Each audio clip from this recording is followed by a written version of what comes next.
آج ہم بات کریں گے سورج کی یعنی شمس کی، جس سے سنڈے بولتے ہیں، اس کے بارے میں اس میں کیا کیا اپن کام کر سکتے ہیں۔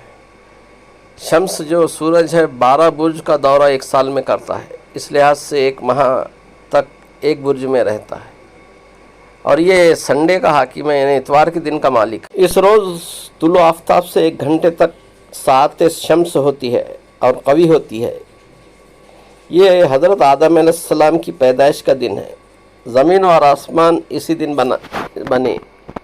حکمہ کا قول ہے اتوار کو ساعت اول میں عمارت یا گھر کی بنیاد رکھنا افضل ہے۔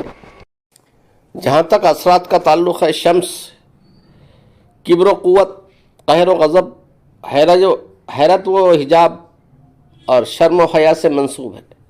اس کی ساتھ میں بادشاہ، عمرہ، شرفا اور حکام کے بعد جانے میں عزت اور کامیابی حاصل ہوتی ہے، اور وہ عزت و تکریم سے پیش آتے ہیں۔ کلام سن کر حاجت روائی کے لیے فوراً تیار ہو جاتے ہیں۔ اس ساتھ میں مجالس شرفا و سلاطین میں حاضر ہونا ان کی نظروں میں معزز بناتا ہے۔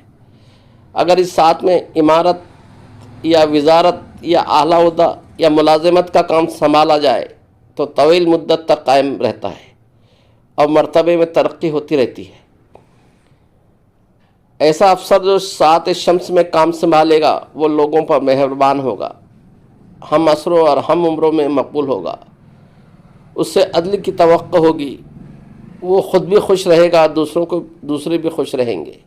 البتہ یہ لوگ قانون کی پابندی کے لیے سخت طبع اور قاہر ہوتے ہیں۔ اس ساعت میں فوجوں اور سپاہیوں کو دشمن کے مقابلے یا انتظامیہ پر متعین کرنے سے کامیابی ہوتی ہے۔ اگر کوئی تجارت شروع کی جائے تو نفع ہوتا ہے۔ اگر اس ساعت میں کوئی حکومت اپنا سکہ ضرب کرے تو اسے استحکام حاصل ہوگا۔ یہ ساعت ان تمام کاموں کے لیے مفید ہوتی ہے جو ظاہر ہو، پوشیدہ امور میں کامیابی نہیں دیتی۔ اس ساعت کے تمام کام طالع اسد میں کرنے چاہیے۔ اگلے وقت میں ہم قمر کے بارے میں یعنی چندر کے بارے میں معلومات حاصل کرنے کی کوشش کریں گے، جو کہ پیر کے دن کا حاکم ہے۔ تو چلو ملتے ہیں اگلی ویڈیو میں، تب تک کے لیے خدا حافظ۔